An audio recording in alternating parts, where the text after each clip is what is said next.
Hello दोस्तों, कैसे हैं आप सभी। मैं ज्योति आप सभी का स्वागत करती हूं। इस वीडियो में हम जानेंगे कि ग्रेजुएशन के बाद हम कौन कौन से एग्जाम दे सकते हैं, जिन एग्जाम्स को देने के बाद हमें गवर्नमेंट जॉब मिल जाएगी। ठीक है, तो चलिए स्टार्ट करते हैं।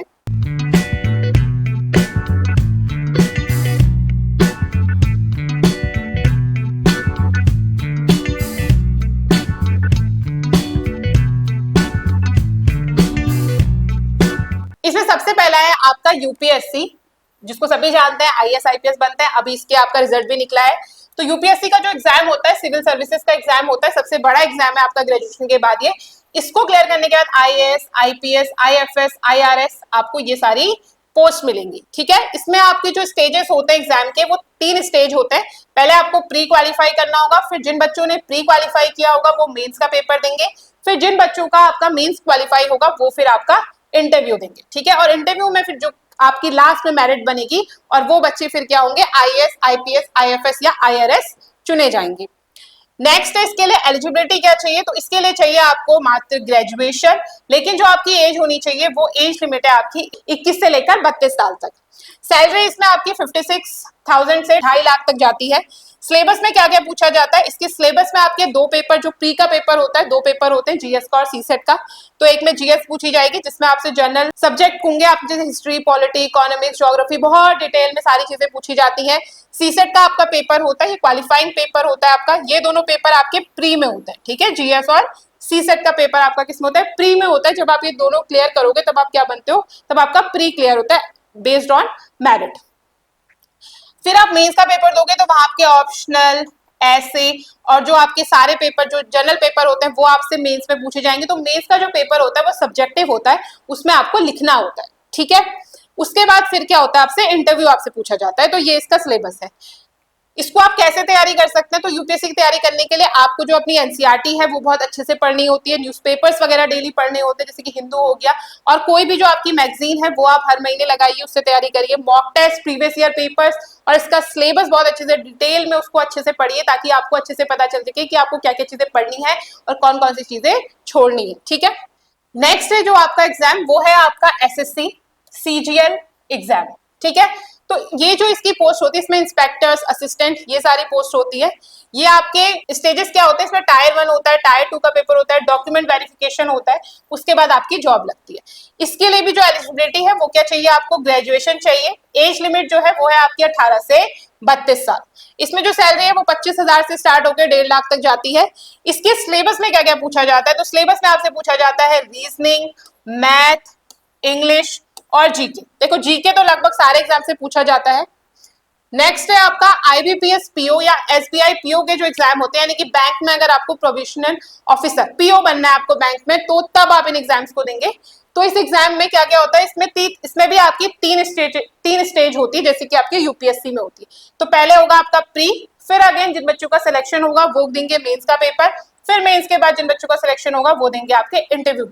फिर तीनों जो क्लियर करेगा इंटरव्यू में फाइनल मेरिट बनेगी और वो बच्चे क्या बनेंगे, पीओ बनेंगे। और ये सारे जो भी आपके बैंक हैं, सारे बैंकों के लिए हैं, सारे आपके जो गवर्नमेंट बैंक हैं उनके लिए। ठीक है, एलिजिबिलिटी क्या होती है, इसके लिए ग्रेजुएशन चाहिए। एज कितनी चाहिए, मिनिमम 20 से लेके 30 साल तक के बच्चे क्या कर सकते हैं, आईबीपीएस पीओ या एसबीआई पीओ का फॉर्म भर सकते हैं। सैलरी कितनी होती है, 50,000 से लेके 57,000 तक होती है आपकी सैलरी। सिलेबस में क्या क्या पूछा जाता है, सिलेबस में आता है इसके आपकी क्वांट आती है, रीजनिंग आती है, जीके पूछी जाती है और आपकी इंग्लिश पूछी जाती है। ठीक है, क्या आप भी पीसीएस एग्जाम की तैयारी कर रहे हैं? अगर आपका जवाब है हाँ, तो आज ही हमारे साथ जुड़िए। अचीवर्स लाया है आपके लिए एक जीएस फाउंडेशन का कोर्स। ये कोर्स आपके प्री और मेंस को ध्यान में रख के डिजाइन किया गया है। इसकी अप्रोच ऐसी है कि जो भी आप प्री के लिए पढ़ेंगे वो आपको डिटेल तरीके से पढ़ाया जाएगा, ताकि वो सारी चीजें आपके मेंस के लिए भी यूजफुल रहे। यहाँ हमारे पास है एक्सपर्ट फैकल्टी जो अपने अपने सब्जेक्ट में एक्सपर्ट्स हैं।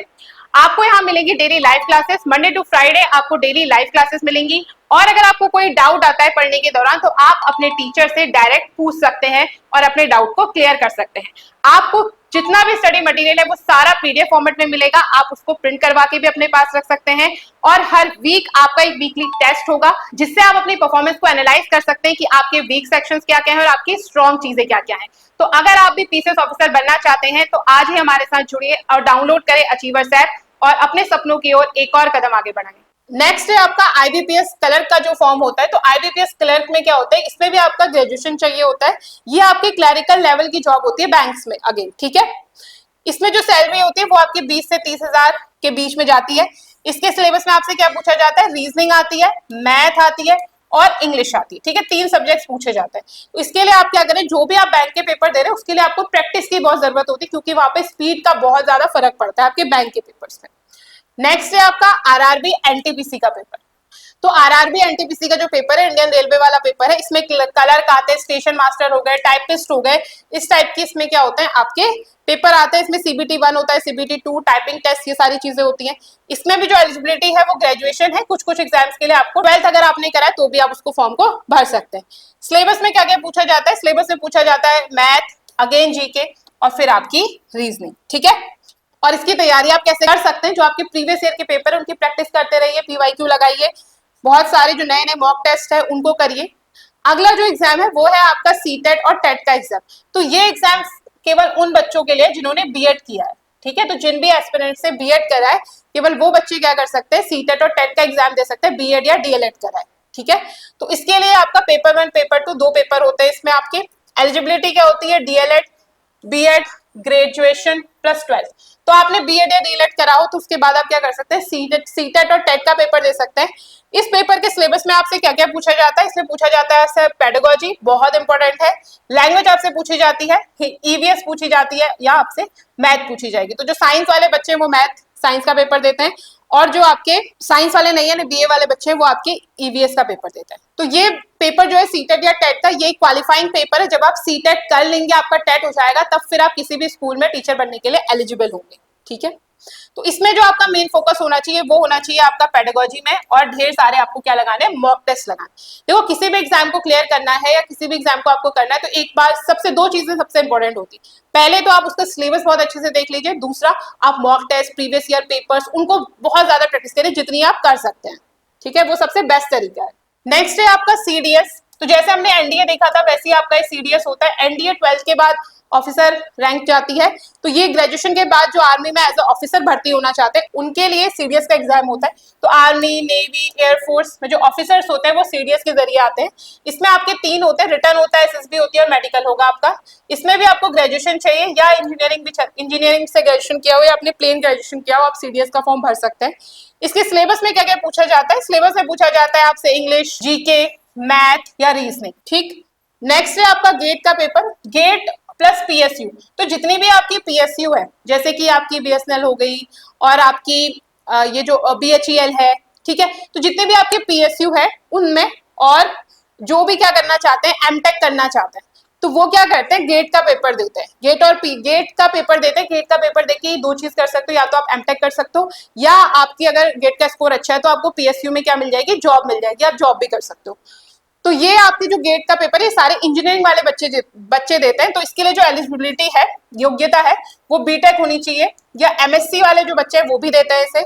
सिलेबस में इसके आपके जो इंजीनियरिंग है, जिस भी फील्ड से आपने इंजीनियरिंग करी है, बीटेक करा है, उससे रिलेटेड क्वेश्चन पूछे जाते हैं और आपसे एप्टीट्यूड की क्वेश्चन पूछे जाते हैं। नेक्स्ट है आपका जुडिशरी सर्विसेज। तो जुडिशरी सर्विस यानी जिन बच्चों ने एलएलबी करी होती है वो कौन कौन से एग्जाम दे सकते हैं, तो वो है आपका, तो इसमें आपका सिविल जज की पोस्ट होती है, उसके लिए पेपर होता है, और एक लॉ ऑफिसर की, ठीक है। इसमें आपका प्री मेन इंटरव्यू 3 स्टेज होती है।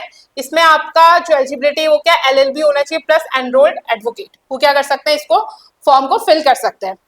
इसका जो सिलेबस है उसमें आपसे आईपीसी, सीपीसी, सीआरपीसी और कॉन्स्टिट्यूशन, यानी कि जो आपने एलएलबी करी है उससे रिलेटेड सब्जेक्ट से क्या इसमें आपसे पूछे जाते हैं। नेक्स्ट है आपका सीएसआईआर नेट और यूजीसी नेट। तो ये जो आपका सीएसआईआर नेट और यूजीसी नेट है, तो यूजीसी नेट अगर आपने आर्ट्स के बच्चे हैं आप, ठीक है, आर्ट्स या कॉमर्स वाले, तो आप देंगे यूजीसी नेट, और अगर आप साइंस वाले बच्चे हैं तो आप देंगे सीएसआईआर नेट, ठीक है। इसमें आपके 2 पेपर होते हैं, पेपर 1 पेपर 2 साथ में ही होता है पेपर, एक पेपर 1 होता है और एक पेपर 2 होता है। पेपर 1 आपका जिसमें आपसे टीचिंग एप्टीट्यूड और आपकी रीजनिंग इस टाइप के क्वेश्चंस पूछे जाते हैं।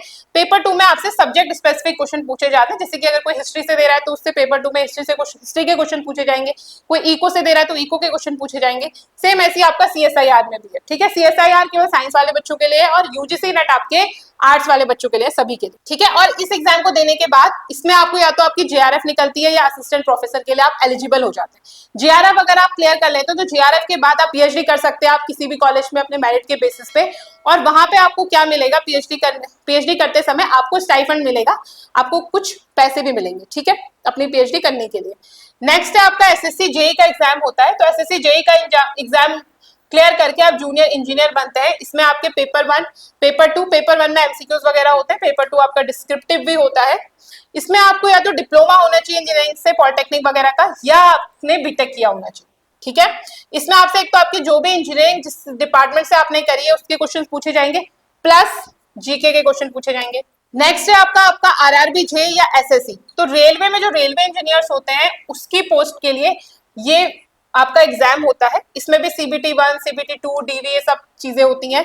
इसमें आपसे सिलेबस में क्या क्या पूछा जाता है, टेक्निकल प्लस एप्टीट्यूड, ये आपके क्वेश्चंस इसमें पूछे जाते हैं। नेक्स्ट है आपका आरबीआई ग्रेड बी का आपका एक पेपर होता है। ये पोस्ट होता है आपके ऑफिसर्स इन आरबीआई। तो रिजर्व बैंक ऑफ इंडिया में जो ऑफिसर्स होते हैं उसके लिए आपका ये एग्जाम होता है। इसकी जो एलिजिबिलिटी है उसमें आपको ग्रेजुएशन होना चाहिए, लेकिन 60% से, यानी कि फर्स्ट डिवीजन में आपका ग्रेजुएशन होना चाहिए, तभी आप क्या कर सकते हैं, इन फॉर्म्स को फिल कर सकते हैं। इसमें भी फेज 1, फेज 2 इंटरव्यू, ये सारी चीजें होती हैं। इसके सिलेबस में देखिए तो इसके सिलेबस में आपसे ईएसआई, फाइनेंस और इंग्लिश, ये चीजें आपसे पूछी जाती है, ठीक है। नेक्स्ट है आपका ईपीएफओ, ईओ और एओ का पेपर, ठीक है। ये पेपर जो होता है ये किस पोस्ट के लिए होता है, ये होता है आपके ईपीएफओ में एनफोर्समेंट अकाउंट ऑफिसर की पोस्ट के लिए होता है। इसमें आपका रिटर्न होता है और इंटरव्यू होता है। एलिजिबिलिटी क्या है, इसकी ग्रेजुएशन है। और इसके सिलेबस में क्या क्या आता है, सिलेबस में आता है आपका जीके, अकाउंटिंग, लेबर लॉ से रिलेटेड आपसे क्वेश्चंस पूछे जाते हैं। नेक्स्ट है आपका आईबी का पेपर होता है। आईबी यानी कि इंटेलिजेंस ऑफिसर। तो इंटेलिजेंस ऑफिसर्स के लिए आपका एक पेपर होता है। इसमें आपका टायर 1 एक पेपर होगा, उसके बाद आपका इंटरव्यू होता है। फिर एलिजिबिलिटी के लिए क्या चाहिए, ग्रेजुएशन चाहिए। इसके लिए सिलेबस में क्या क्या पूछते हैं, इंग्लिश पूछते हैं, जीके पूछते हैं और आपसे ऐसे पूछा जाता है, ठीक है। नेक्स्ट है आपका डीआरडीओ सेप्टेम करके आपका एक पेपर होता है। ये टेक्निकल और साइंटिफिक जो पेपर होता है उनके लिए है, ठीक है। तो डीआरडीओ के लिए आपकी पोस्ट आती है। इसमें भी सीबीटी 1, सीबीटी 2 आपके 2 स्टेजेस होते हैं पेपर के। इसको भर कौन कौन सकता है, जिन्होंने डिप्लोमा किया हो, आईटीआई हो या बीएससी हो, वो सारे बच्चे इस फॉर्म को भर सकते हैं। इसमें जो सिलेबस है, सिलेबस में आपसे टेक्निकल पेपर होता है आपका, और रीजनिंग पूछी जाती है और आपसे जीके पूछा जाता है। नेक्स्ट पेपर है आपका केवीएस का, एनवीएस का। तो अगर आप केंद्रीय विद्यालय या नवोदय विद्यालय में शिक्षक बनना चाहते हैं तो उसके लिए आप ये पेपर देंगे। इस पेपर में आपकी पोस्ट आती है पीआरटी की, टीजीटी की, पीजीटी की, ठीक है। पीआरटी यानी कि आप प्राइमरी के जो बच्चे उनको पढ़ाएंगे 0 to 5। टीजीटी हो गया आपका, वैसे टीजीटी आपका 9 to 10 होता है, 6 to 8 वालों को भी पढ़ाते हैं लेकिन, ठीक है। पीजीटी हो गया आपका 11th और 12th वाले, ठीक। इसमें क्या क्या होता है, एक तो आपका रिटन एग्जाम होगा, उसके बाद आपका इंटरव्यू होगा, ठीक। एलिजिबिलिटी क्या क्या होती है, इसमें आपका ग्रेजुएशन होना चाहिए, या अगर आप पीजीटी के लिए भर रहे हैं तो आपका पोस्ट ग्रेजुएशन भी होना चाहिए। केवल टीजीटी के लिए भर रहे हैं तो आप ग्रेजुएशन से काम चल जाएगा, पीआरटी के लिए भी ग्रेजुएशन से काम चल जाएगा। उसके साथ साथ आपके पास बीएड या डीएलएड की डिग्री होनी चाहिए, ठीक है। इसमें सिलेबस में क्या क्या पूछते हैं, सिलेबस में आपसे आपका सब्जेक्ट पूछेंगे, जिस भी सब्जेक्ट के लिए आप टीचर बनना चाहते हैं वो सब्जेक्ट पूछा जाएगा। पेडागोजी आपसे पूछी जाएगी और आपसे रीजनिंग पूछी जाएगी। देखो कोई भी आप टीचिंग का एग्जाम दोगे तो वहां आपसे पेडागोजी पूछी जानी है। नेक्स्ट है आपका एफएसएसएआई टेक्निकल ऑफिसर्स की आपका एक एग्जाम होता है। इससे आप फूड सेफ्टी ऑफिसर बनते हैं। इसमें आपका एक तो सीबीटी होगा, प्लस आपका क्या होगा, इंटरव्यू होगा, एक रिटन एग्जाम होगा और आपका इंटरव्यू होगा। इसके लिए एलिजिबिलिटी क्या है, तो एमएससी होनी चाहिए आपके फूड सेफ्टी से, फूड साइंस से और क्वालिटी एश्योरेंस से, या बीई, बीटेक या बीएससी होनी चाहिए, इन सारे जो सब्जेक्ट है उनसे रिलेटेड। और दूसरा या तो आपकी बीएससी होनी चाहिए किससे, फूड टेक्नोलॉजी से, डेयरी इंडस्ट्री से, इस टाइप की जो फील्ड है, बायोटेक्नोलॉजी से, तो आप क्या कर सकते हैं, इस फॉर्म को भर सकते हैं। इसके सिलेबस में क्या क्या पूछा जाता है, सिलेबस में पूछा जाता है फूड एक्ट्स पूछे जाते हैं, और जो जनरल साइंस है उससे रिलेटेड आपके क्वेश्चंस इसमें पूछे जाते हैं। नेक्स्ट है आपका आईएफएस, इंडियन फॉरेस्ट सर्विसेज के लिए आपका जो पेपर होता है। तो आईएफएस ऑफिसर्स होते हैं इसकी पोस्ट। इसमें भी आपका यूपीएससी की तरह ही प्री, मेंस और इंटरव्यू होता है। इसमें जो सब्जेक्ट एलिजिबिलिटी है, इसमें केवल साइंस, एग्रीकल्चर, इंजीनियरिंग डिग्री वाले बच्चे क्या कर सकते हैं, इस फॉर्म को फिल कर सकते हैं। इसमें जो सिलेबस है, पहला पेपर आपका जीएस का आएगा और दूसरे में आपके क्या होंगे, ऑप्शनल सब्जेक्ट्स होंगे, जिसका आप सब्जेक्टिव जो पेपर होगा, मेंस का पेपर आपका सब्जेक्टिव होगा, ठीक है, लिखना होगा। नेक्स्ट जो पोस्ट है वो है आपकी DSSB, Delhi subordinate service selection board. तो अगर आप दिल्ली में टीचर बनना चाहते हैं तो उसके लिए आपको पेपर देना पड़ेगा DSSB। तो इसमें भी आपके क्या आते हैं, टीचर और जो आपका स्टाफ होता है, ठीक है, उसके लिए एग्जाम होता है आपका DSSB का। तो अगर आप टीचर बनना चाहते हैं या आप स्टाफ में काम करना चाहते हैं, एडमिनिस्ट्रेशन स्टाफ में काम करना चाहते हैं, तो आपको DSSB का पेपर देना पड़ेगा, ठीक है। इसमें ग्रेजुएशन हो गया, PG हो गया, B.Ed प्लस DLED होना चाहिए, तो B.Ed होना चाहिए, आपका DLED होना चाहिए। DLED होता है आपके प्राइमरी टीचर बनने के लिए, B.Ed होता है आपके प्राइमरी टीचर से जो भी ऊपर वाले 6 to आपके 12th तक का जो टीचर बना उसके लिए आपको B.Ed करना होना चाहिए। इसमें जो आपसे सिलेबस है, सिलेबस में पूछा जाता है रीजनिंग, इंग्लिश और सब्जेक्ट। अब जो भी सब्जेक्ट, जिस भी सब्जेक्ट से भर रहे हैं वो आपसे पूछी जाएगी, और पेडागोजी भी आपसे इसमें पूछी जाती है, ठीक है, वो लिखा नहीं है, इसमें पूछा जाता है। आशा करती हूँ आपको ये वीडियो अच्छी लगी होगी। तो अगर आप किसी भी गवर्नमेंट एग्जाम की तैयारी कर रहे हैं तो हमारे ऐप को डाउनलोड करना ना भूलें। ऐप को डाउनलोड करने का लिंक आपको हमारे डिस्क्रिप्शन बॉक्स में मिल जाएगा, और वहां पे बहुत सारे कोर्सेज चल रहे हैं, आप अपनी मनपसंद का कोर्स वहां पे जाके ले सकते हैं। Thanks for watching and keep learning.